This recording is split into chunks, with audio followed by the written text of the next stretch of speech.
See if you can relate to this college story of mine.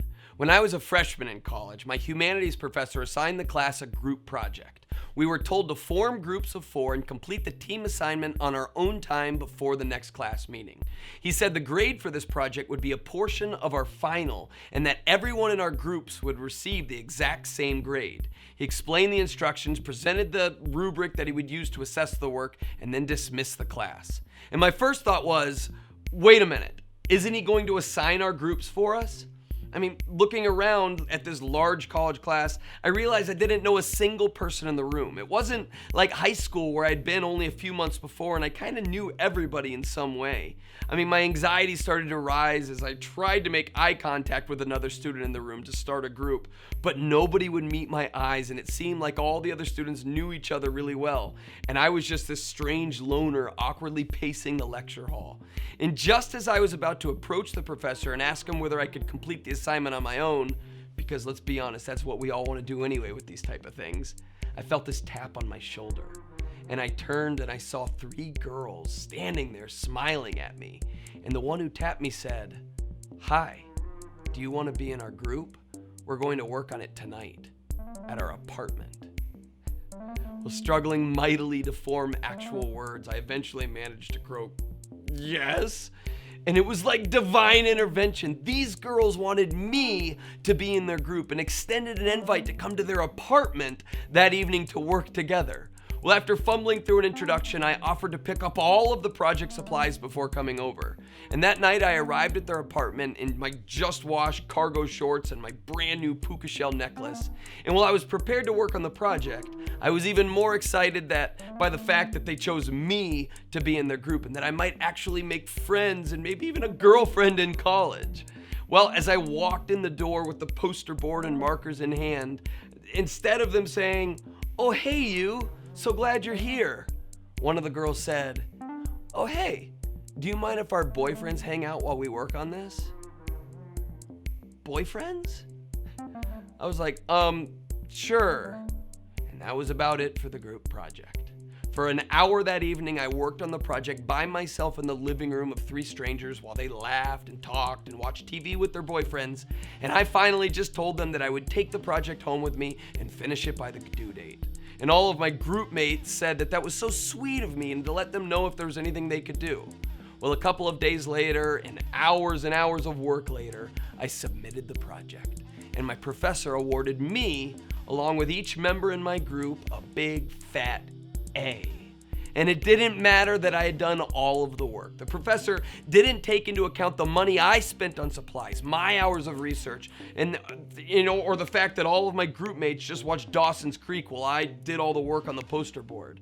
We all received the same grade. And then to add insult to injury, the professor publicly commended our group in front of the entire college class for the beautiful and thorough project. And I just stood there and faked a smile while my 3 group mates put on very real ones.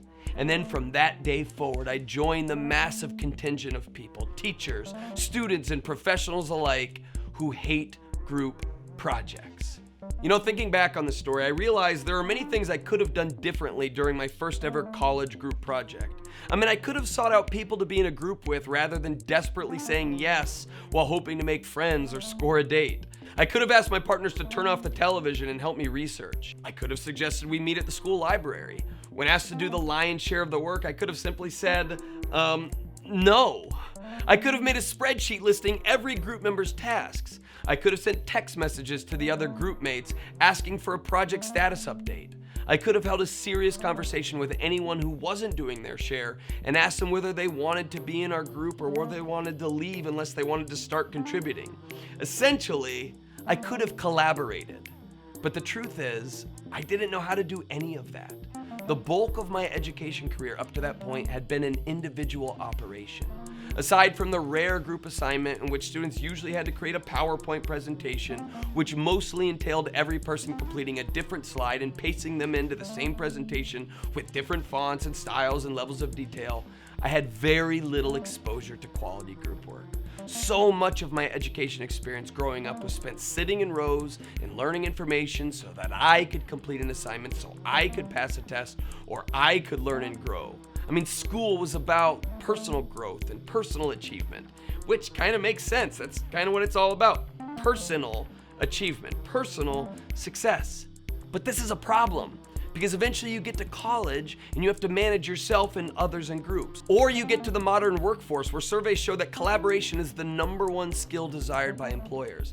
Or just take a look at the political world, which desperately needs people who know how to collaborate and work together, but they don't know how to do that. Can I get an amen? The American education system continues to do very little to teach this increasingly critical skill. And I don't think this is really on teachers. Teachers have this set curriculum and standards and Common Core and all this stuff that they have to follow that doesn't emphasize collaboration.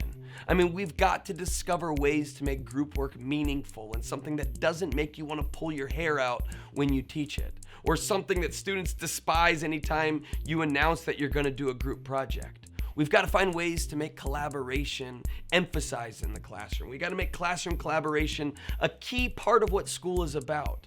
Otherwise, we're going to keep having a society that doesn't know how to work together, a society that feels divided and splintered. We're going to keep having a workforce that doesn't have enough people who know how to collaborate. We're going to keep seeing people get fired from their jobs because they don't know how to compromise and critically think and hold each other accountable. We're going to keep having a society that doesn't know how to collaborate, which includes a society of kids like me who didn't know how to make groups and work in groups and hold others accountable, and so instead got walked on by my friends in college. We need a more collaborative classroom.